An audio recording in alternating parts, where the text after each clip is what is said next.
Shem Hashem, Naaseh v'Natzliach. Shalom Aleichem and welcome everyone as we enter Parashat Noach. Tofshin Pei Daled. At the end of last week's Parashat Bereshit, there's a pasuk, the last pasuk in Sefer Bereshit, in Parashat Bereshit. Last pasuk in Parashat Bereshit, a pasuk that you're all familiar with. Many of us say this pasuk in Havdalah. What a pasuk! It says, "V'Noach matzah hen be'enei Amonai," and Noach found favor in the eyes of Hashem. The Orach Chaim HaKadosh. The Orach Chaim HaKadosh says, what does this mean? V'Noach matzah hen be'enei Amonai. And the Orach Chaim HaKadosh writes, you should know Noach did not survive because he was tzaddik. Not because he was a tzaddik. Because I'll tell you how. A tzaddik is someone who doesn't have averot, right? Doesn't have sins. And he says, if the Mabul was only supposed to kill those who have sins, then what about all the kitanim? All the little kids. Little kids can't be punished, they don't have sins. Even though they have sins, but it's not counted. So how can all the children die? He says, rather must be the Gezerah was to kill everyone. So why was Noach saved? Not because Noach was tzaddik, but because Noach matzah hen be'enei Amonai. Somehow Noach found favor in the eyes of Hashem. Says the Orach Chaim HaKadosh,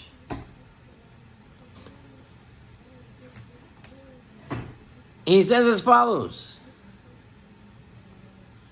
There's some mitzvot that they put chen, they put favor on a person.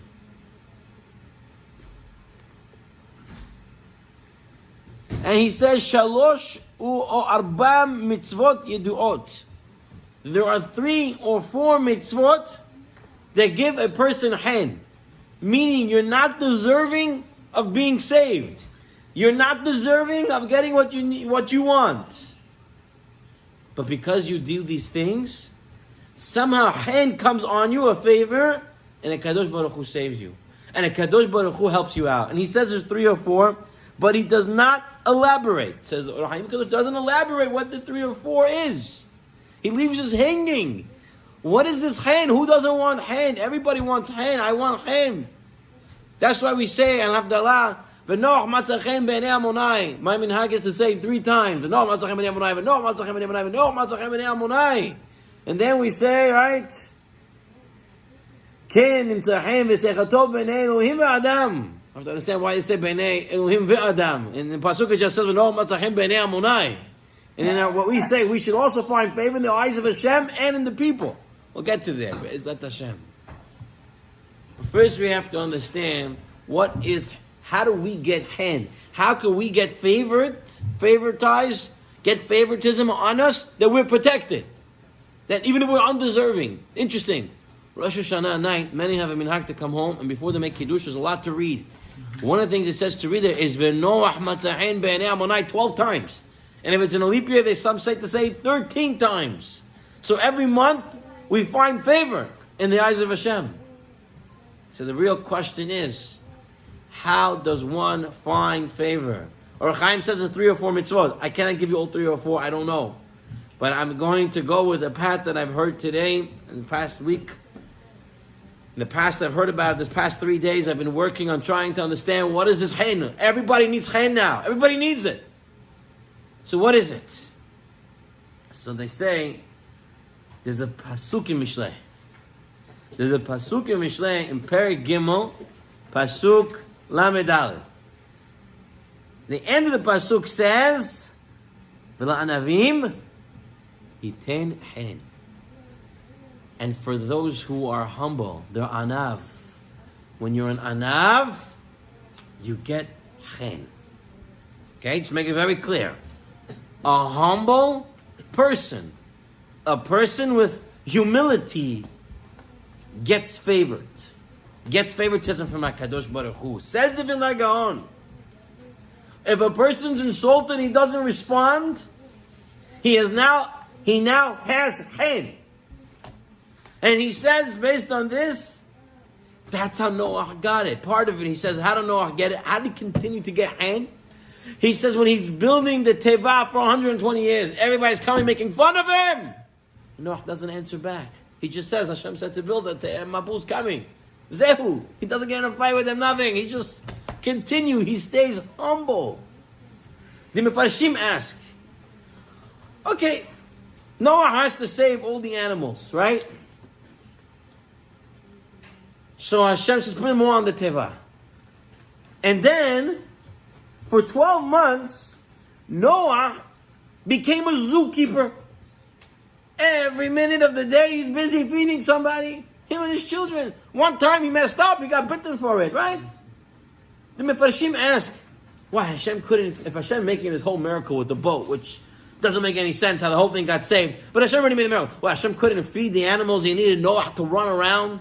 The Mefarshim say, you know why?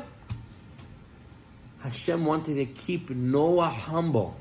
And so he said, Noah, don't think you're so great, you're getting saved. Go and be a zookeeper now. Take care of all the animals. We got to humble you down. In order for him to continue to have the hand, he was made humble.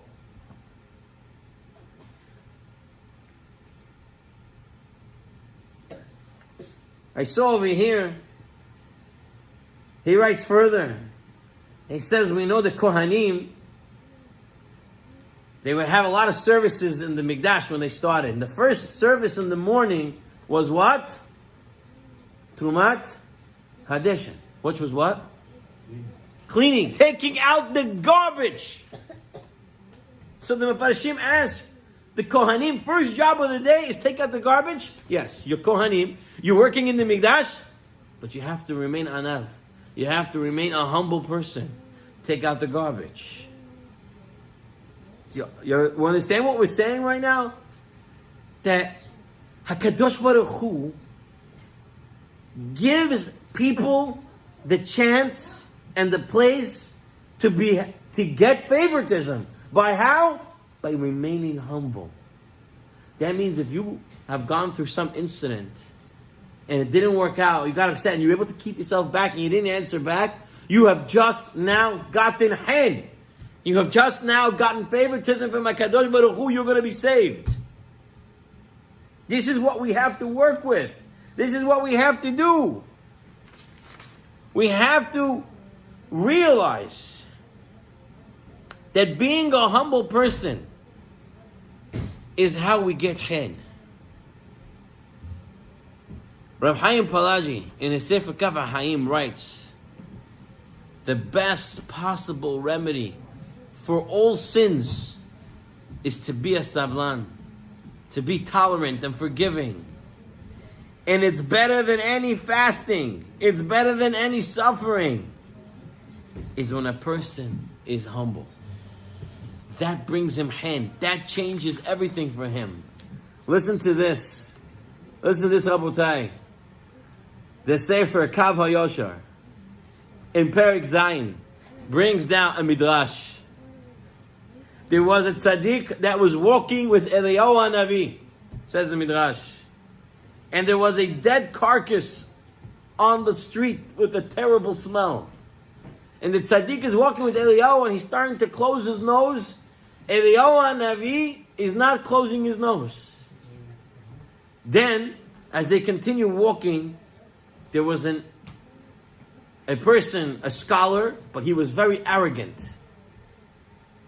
And Eliyahu Hanavi starts walking next to this guy, and he's closing his nose.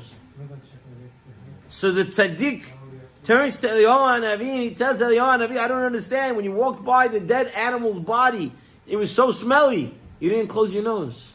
And when you walk by this scholar who's arrogant, you close your nose. And Eliyahu Hanavi said, that man's odor is worse than the dead animal. A dead animal has a tumah of one day. The contamination, the tumah of an arrogant person is much more severe. This is from Eliyahu Hanavi. Arrogance cannot fit with the Kadosh Baruch Hu. It doesn't work. Hashem cannot favor someone who's arrogant. Listen to this, Rabotai. The Midrash, Vayikra Rabbah, says Moshe Rabbeinu instructs the building of the Mishkan. He literally puts it up, right? He holds the crushim, he puts everything up. And when it's finally built, Moshe Rabbeinu doesn't walk inside. He waits for Hashem to call him. You built it. Walk inside. The Midrash says, you know why Moshe Rabbeinu didn't do that? Moshe, he was anav me'od. He said, I can't walk inside there. I'm not going to get the feeling, because I built it, I'm going to walk in. And some people think I did it, so I can do whatever I want. No, Moshe Rabbeinu said, I cannot walk in. It's Hashem's house. So he made me build it. Doesn't mean I can walk inside.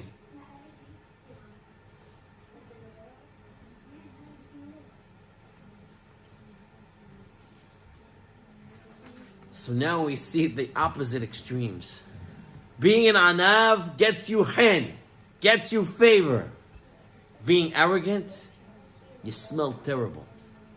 HaKadosh Baruch Hu, it says in Mishlei, cannot stand with those who are arrogant. There's no space, and not enough space in the universe for God and the arrogant person. Now, let's tell you a couple of stories about what it means to be humble. There's a famous story that said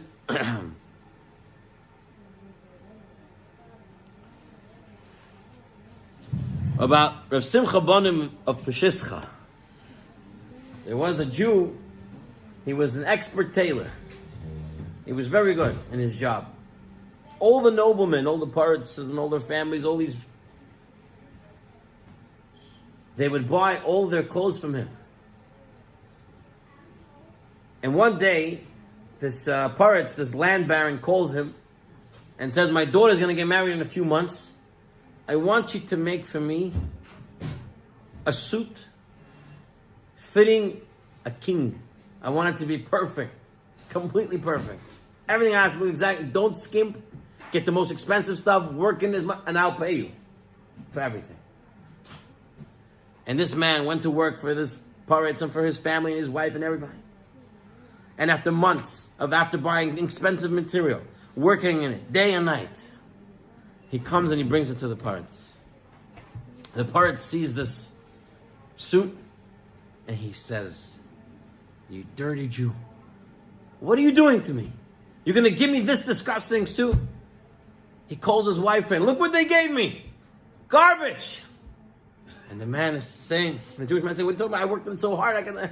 He says, take it, and he throws at him and says, get out of here. The man realized he just lost so much money. He spent so much money on the material. He spent hours and hours, day after day, week after week, building this beautiful suit. And so he goes to Rav Simcha Bonim, and he tells Rav Simcha Bonim B'Shishcha, he says, I don't understand what happened. And Simcha Bonim told him, are you going to listen to me? He says, yeah. He says, Rebbe, of course listen to you.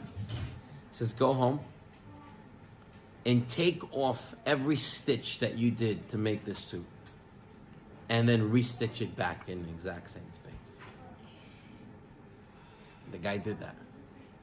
Hours and hours of taking apart a suit and putting it back in. And he then goes and brings it back to the parts, to this land baron.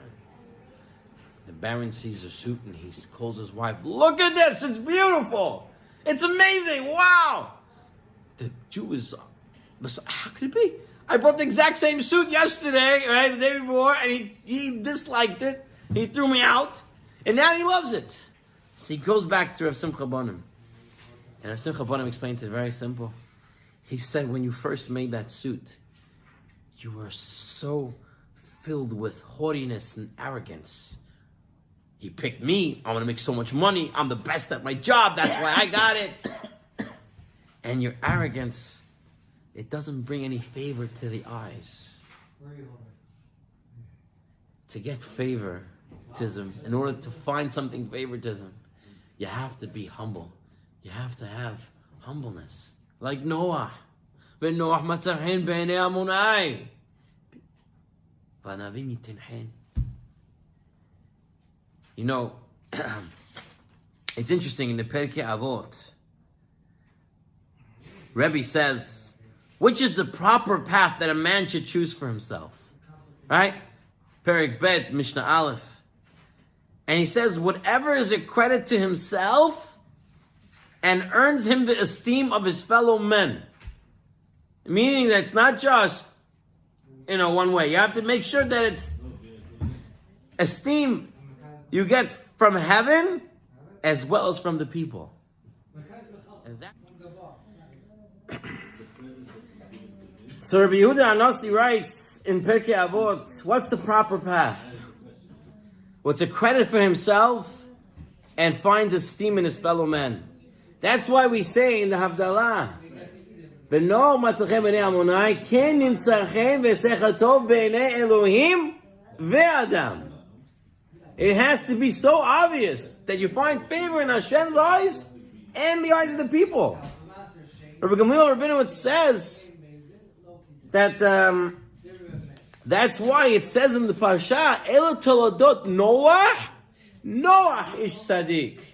Why say Noach twice? Elo toladot Noach ish tzaddik. He says to tell you, Elo toladot Noach found favor in the eyes of Hashem. Noach ish tzaddik, he found favor in the eyes of men. That was Noach, a person who found favors in others. Now, how does a person become an Adam? How does a person become a humble person? Well, the first thing to understand is that if you learn Torah, and you learn mitzvot, and you do mitzvot, masim tovim, you realize that everything comes from Hashem. So, you already calm down. Rav Shlomo Zalman Auerbach Tzaddik Lebracha was making a wedding for his son. He's on the day of the wedding. The chef comes over to him and tells him, this is way back in the day, and he says the fish that was supposed to be the main course, all the fish spoiled. On the day of the wedding. Shlomo Zalman Auerbach says, how did that happen? He says, I don't know, we tried refrigerating, it didn't work well.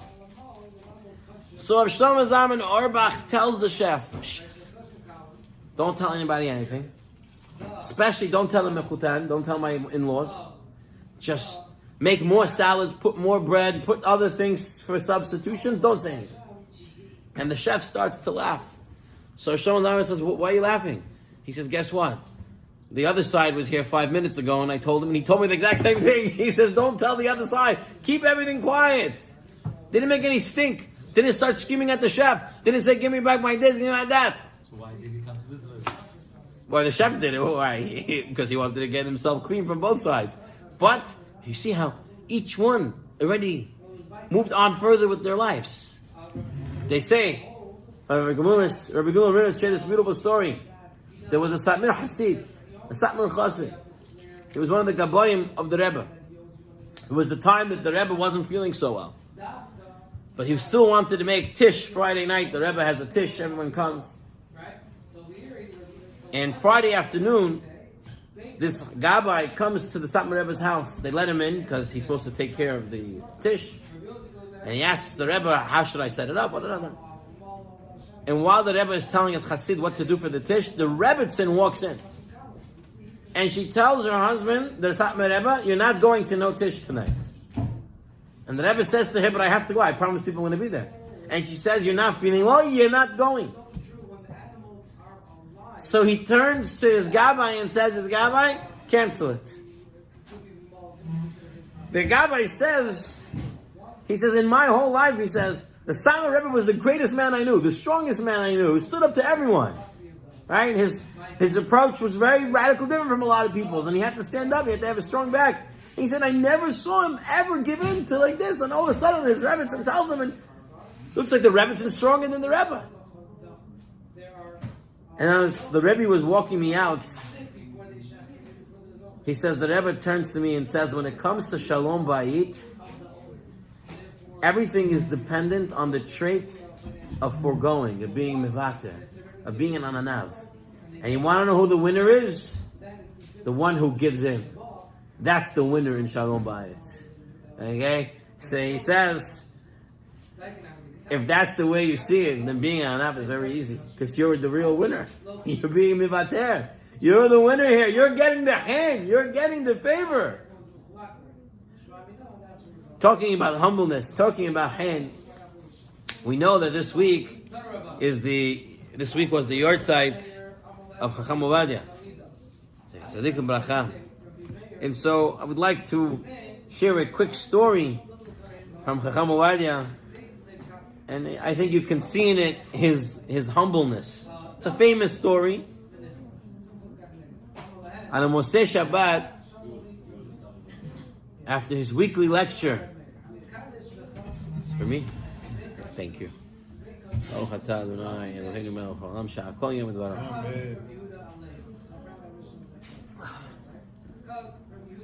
After his weekly lecture in the synagogue Teferet Yerushalayim, Chacham Ovadia was coming down the stairs when a newly religious-looking man walks over to Chacham Ovadia, kisses his hand and says, "Rabbi, can you please write a note to my wife that having a television in home is asur?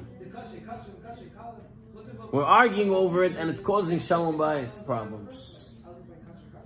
Chacham Ovadia tells the man, "Put away the pen and paper. I'll come with you now to your house." This is Chacham Ovadia.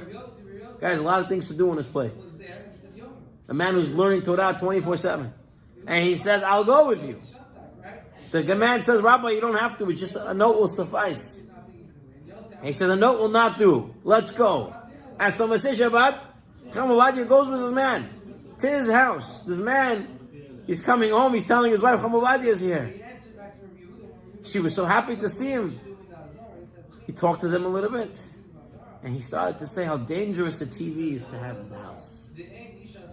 So the woman said, if the rabbi came to our house at this time, late at night, it must be very important. We're going to throw out the TV first thing next morning. What Chacham Ovadia is saying? He says, no, we're not waiting for tomorrow morning. We're taking it out now. So he sent his assistant, his rabbi that was with him, and this husband together. They started taking it out of the apartment, walking down. And as they were going down, they accidentally bumped the television into the wall. And one said to the other, "Careful, careful." And Chacham Ovadia said, "Nothing careful. Bring it up again." He said, "Avodah zarah, you are supposed to break it up." And he made him bring it all the way down and throw it out. This was Chacham Ovadia. Person who saw things had to be done. Doesn't make a difference. Rav Elul Piyan, Zecher Tzadik L'Bracha, he saw once a cat in the yeshiva. So why'd you guys get a cat? They said, "Oh, we had a problem with the mice." And he said, "And since then, who's been feeding the cat?" The Bachram said, "We didn't think about that. A cat's a cat." Rabbi Elpian goes, he takes a bowl of milk and gives it to the cat. And he have pictures of that till today. He's a humble person. The job has to get done, I'll do it. Noach, Ish Tzaddik, building a teva. Noach becomes a zookeeper. Because when you get humbled, and you feel humbled, and you don't feel arrogant, that's when a person is matzah hen. That's when he finds favor.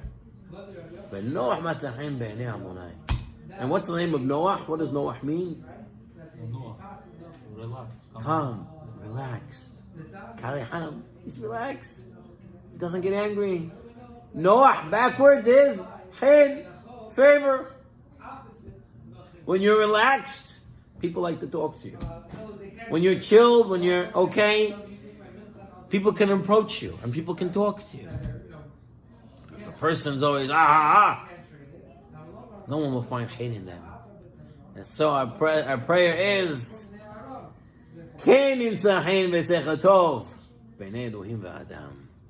we should be able to find favor in the eyes of God and the eyes of people by being humble people. And that gives us favoritism that protects us. And Segulat to be saved, the Orach Chaim says, Noach had no reason to be saved other than the hand that he found in the eyes of Hashem. Okay. Now, let's move on to another lesson from this week's Parashat. One of my favorite of... I love all these lessons are very important, but this one is one of my favorites.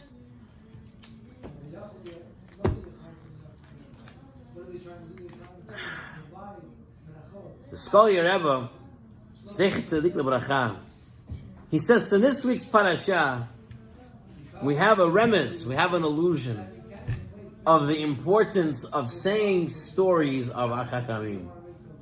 So our Thursday night shir here always has a lot of stories. And some people think, it's story time. It's not, it's not deep, it's light. And he says in this week's Parashat, we have a remez of how important it is to say stories. And he says what?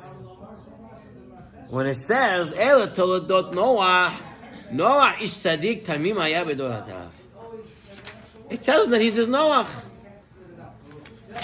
This is the children of Noach. Noach was a tzaddik. Where's his children? It's in the next pasuk.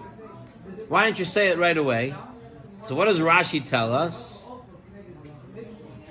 L'lamdecha, to teach you, she'ikr tolotayim shel tzadikim ma'asim toivim.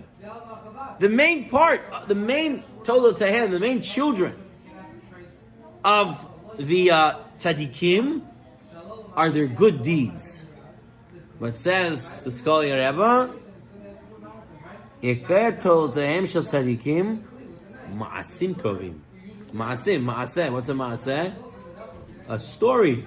Not just an action. Ma'aseh is also a story. Ma'asim tovim. The main part of how to learn from tzadikim is to listen to their stories about them. How they acted. How they behaved.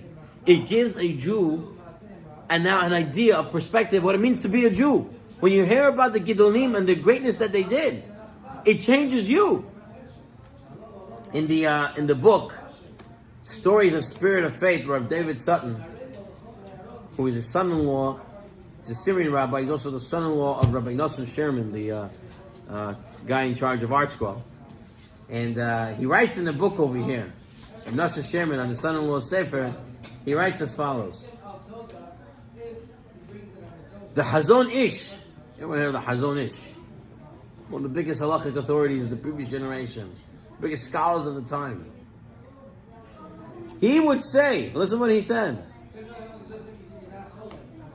The Hazon Ish writes, he writes this, we have it still today, that the biographies of Torah scholars are an important part of Torah study. Reading biographies is an important part of Torah. He says, reading a biography of a tzaddik is like reading a Musar Sefer, because you learn how to act and behave. He went on to say that he spent much time reading such works, and that every Jewish home should have biographies of righteous people. To read the stories, the Ma'asim Tovim of Tzadikim. A young scholar asked the Hazon Ish for advice on raising children. And the Hazon Ish said, in the previous generation there were many living role models that your children can learn from. But today there are less. So what should you do for your children? Tell them ma'asim, stories of tzaddikim of the previous generations. Teach them the stories. It's not entertainment, but it's to teach us how to behave.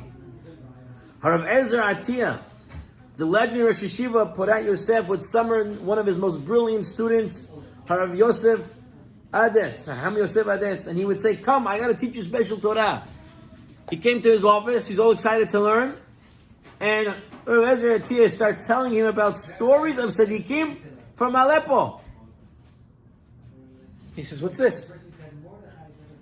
The Rosh Yeshiva tells him, my son, don't think that you wasted your time. Hearing stories of tzaddikim is valuable Torah study. This is Torah study. It's Musar. We have to hear the stories of tzaddikim. There was a great Chacham in the Syrian Sephardic community of Flatbush. His name was Chacham Baruch ben Chaim. Chacham Baruch ben Chaim says, how did he become such a big tzaddik? Become a Chacham. He says that at night, every night, his mother would read him bedtime stories from the Sefer of the Ben Ish Chai, Niflaot Ma'asecha. And he says he would hear the stories of his mother telling him the stories, and he would want to be that way, act that way, change that way. And he says, when I first went to Porat Yosef, I was so scared to go. All the Talmidei Chachamim were learning there. I asked my mother what it's like there. And she says, when you go there, ask them to show you the Beit Midrash. Sitting in the Beit Midrash, angels are learning there. Tzaddikim are learning there. But she said angels. He said, I came there the first day. I asked someone to show me. I saw literally angels sitting and learning. I said, I also want to be there. But what do we do with our children?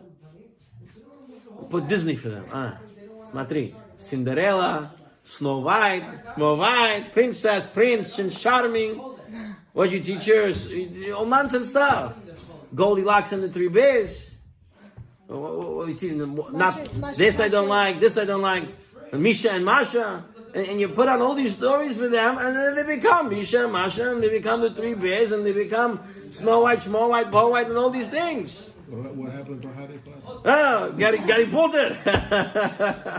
Right? Our precious children.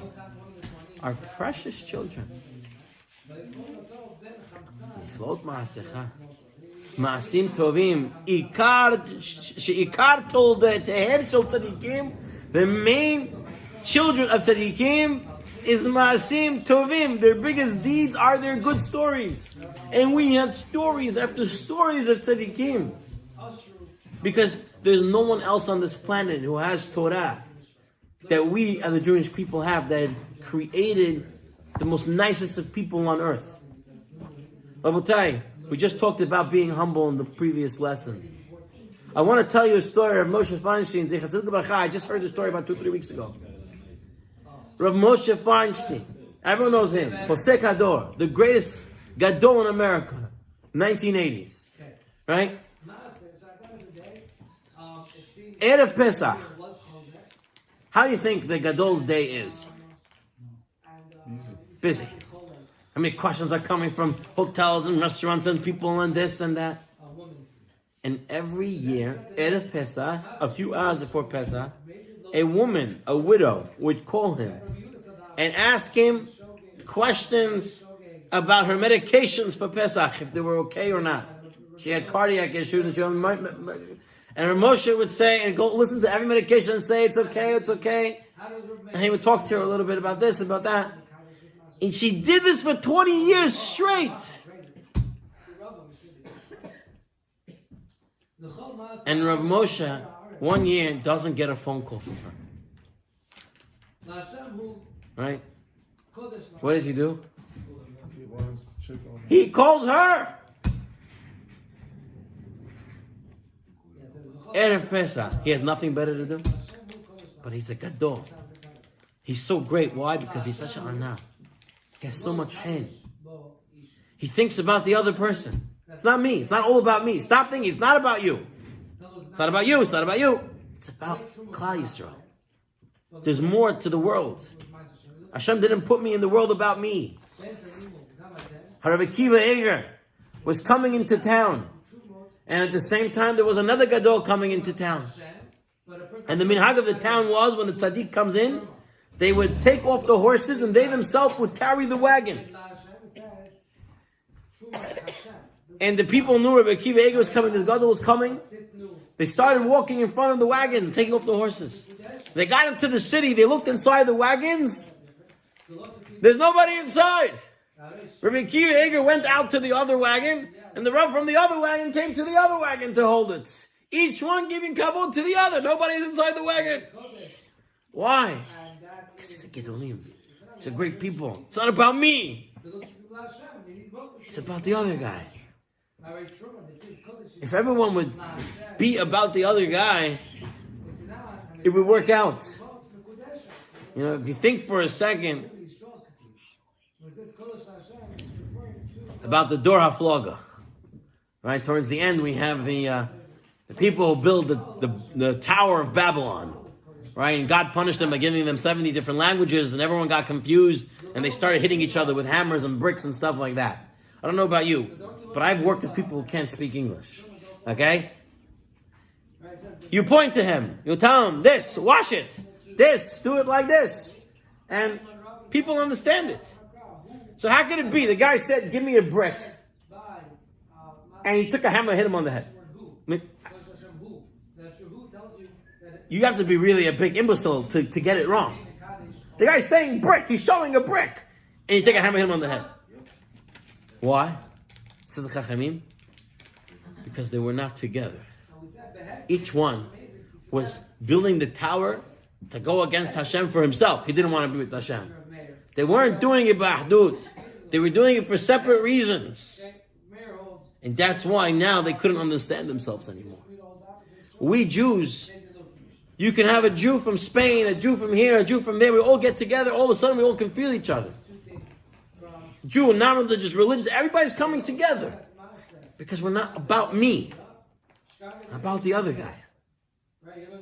We're all in this together. This is all happening to us everywhere. Nobody is immune.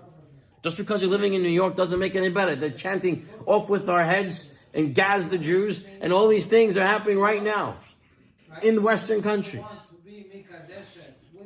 on college campuses, in the streets of Brooklyn, where there's the greatest Jewish population. But we know we're all together in this. We're all looking out for each other. And what are we supposed to do? Rabotai, there was once Rav Aryeh Levin, Zecher Tzadik Lebracha, was giving a shir, and he was talking about Shalom Bayit. And at the end of the shir, Rav Isser Zalman Meltzer, one of the Gedolim, come over to Rav Aryeh Levin and tells him, Yashur Koach for speaking, I'm going to change myself. And Rav Aryeh Levin says, Rav Isser Zalman, I didn't mean you. And Rav Isser Zalman says, what do you mean? I heard every word you were saying. It was talking to me directly. Why? We hear so many things of what to do. Be modest, give more tzedakah, more learn Torah. And a lot of us have a tendency, he's talking about that guy. He needs to learn more. He needs to give tzedakah. She needs to dress more modest. They need to keep Shabbat. No. Our Gedolim tell us. Rav Isser Zalman Meltzer heard the shiur about Shalom Bayit. He said it's for me. It's me. So the only time we're supposed to think of me, listen to this, Rabotai, I want to make it clear. The only time you're supposed to think of me is when it's for self-improvement. All of the time you think of the other person. What do they need? How can I help them? How can I make their life better? Me? How can I improve my midot? Now you understand the relationship. But Noach matzachem b'nei Amonai. Ken imtzachem. Tzerdov b'nei Elohim ve'adam. When you think about the other person and you improve yourself, that's when you find chen. Rabotai, there was a man who was at a levaya of a Talmud from the Mir Yeshiva. And one of the Hespedim, they said that this man finished Shisha Sidra Mishnah 40 times. And this man was like, wow, how did he do it? He didn't just go home and say, how did he do it? He said, if he can do it, then I'm also going to do it. And he started to try. That's what we have to do. You hear about your friend keeping Shabbat stronger? You hear about your friend dressing more modest? That's the time to say, they can do it, I can do it. And they start to change.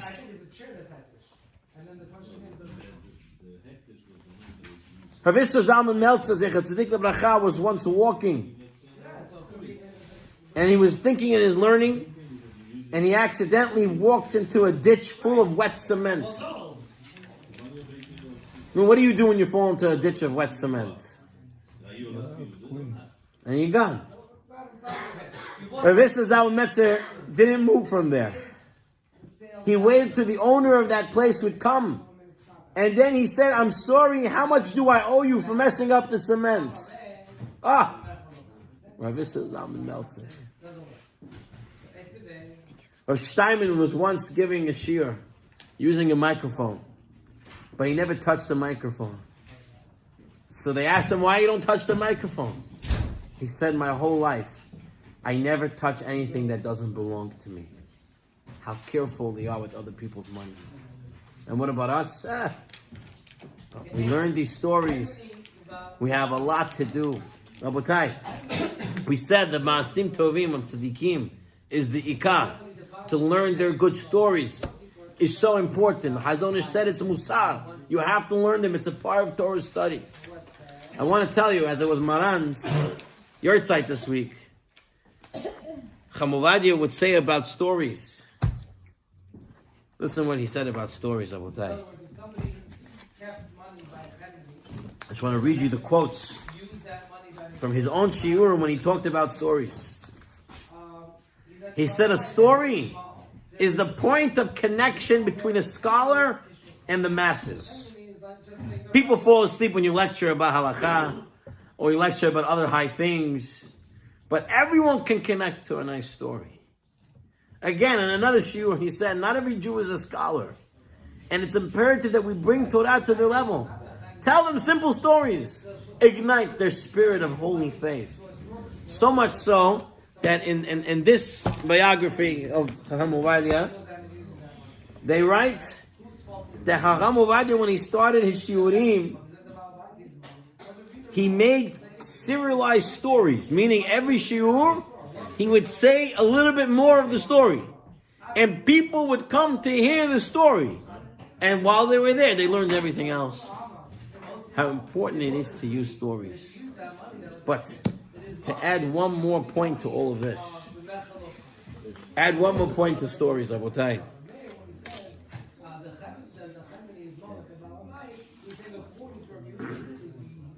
There's a pasuk in Tehillim.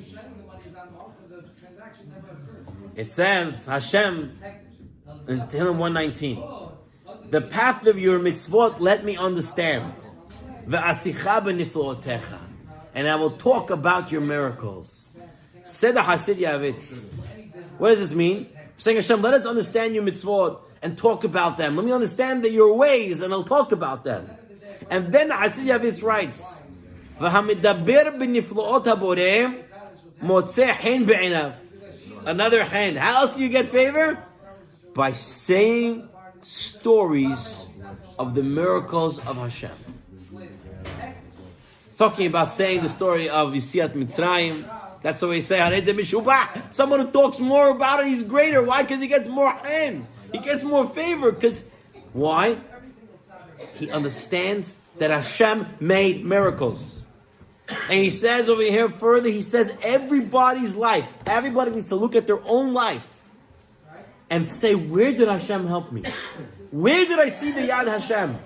And the more anav you are, the more humble you are, the more you realize Hashem has done so much more for me. And then you can say so much more stories about the greatness of HaKadosh Baruch Hu. And then you get yourself more and more hand. Because a person who has the midah of humility, of being humble, realizes it's all from Yad Hashem.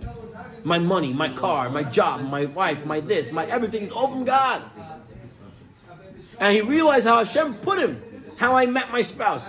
How I got my job. How I got home. How this happened. How that happened. And he realized it's from Hashem. And he talks about the greatness of Hashem. Right there. He's nimtza hen, says the Hasid Yavitz. How important it is to say stories. Stories about tzaddikim. Stories to get people enticed into learn Torah. And stories about your own life. And how you saw Hashem's hand every step of the way. That's our job. To hear and share stories. That's why it's one of my favorite, that's why I said again, it's one of my favorites. I love sharing stories. Everybody likes to hear a story. But there's so much greatness in sharing a story. All right, let's move on to another lesson on this week's Parashat.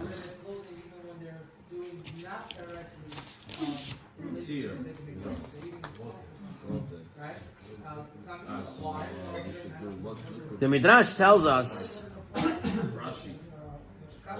that when Abraham Avinu met Shem, right, he met Malki Tzedek, he asked Malki Tzedek, how did you guys survive the Mabul. And so Shem tells him, because we were humble and we performed Hesed. When Avraham Avinu heard this, he said, that's how you survive? He went and he built his eshel. He built his hotel, his four-door tent. And he served everybody himself. He didn't say, I'm Avraham Avinu, God's talking to me. Everyone. No. As an Anav, he went and he served everybody. He stood under the tree, serving them. And he provided Hesed to everyone. And when it comes to Hesed, I will tell you, we have to understand that the Yetzer Hara likes to mess up with our Hesed. Right? There's a lot of forms of this, but I want to focus on one. Some people are under the impression that doing Hesed means outside of the house. If I'm doing Hesed inside, that's not Hesed. All right, that's me trying to get my wife to stop nagging me, to take out the garbage, to fix this, to fix that. That's not Hesed. Hesed is if it's a stranger and I help them. Oh, now it's Hesed.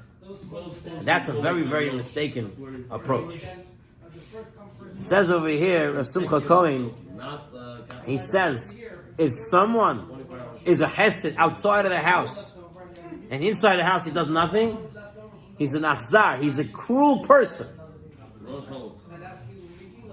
Because he's not really a Hesed. Now, the reason why people do that, the psychological reason could be, is that outside the house, when you do a Hesed, everybody taps you on the back, pats you on the back. You're a great guy. Whoa, yes.